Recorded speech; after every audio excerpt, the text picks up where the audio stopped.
Thanks for joining us for the news at 10. I'm Tamika Alexander. The Environmental Protection Agency is placing regulations on CO2 emissions, which must be met before 2030.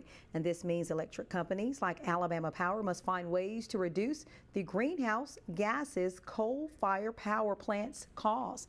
First at 10 tonight, WVUA's Travis Leader shows us how this possible coal crackdown can cost customers more money. Most of the electricity you use at home comes from coal. Coal is about 54% of our energy mix. And because coal is such a critical component for Alabama Power, you may see higher power bills in the near future. We're trying to figure out what the impact will be. We do know there will certainly be an impact on the price of electricity for customers.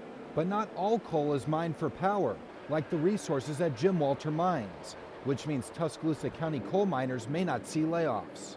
There's other uses for coal, right? Whether it's steel, you can make chemicals, you can do gasification. There's other ways to utilize coal, or it could be exported. But Alabama Power is looking for ways to capture the carbon, which is what Schneiderman calls 21st century coal technology.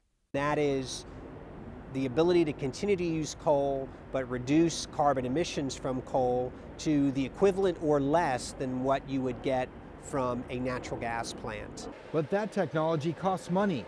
The good news is you can still get coal on the cheap.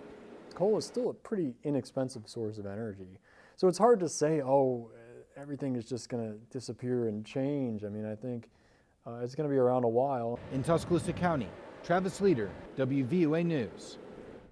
Walter Energy declined our request for an on-camera interview, but they did issue a statement saying in part because the rules issued today by EPA are aimed at controlling CO2 emissions from existing domestic power plants, we do not expect the regulation will have any material impact on Walter Energy.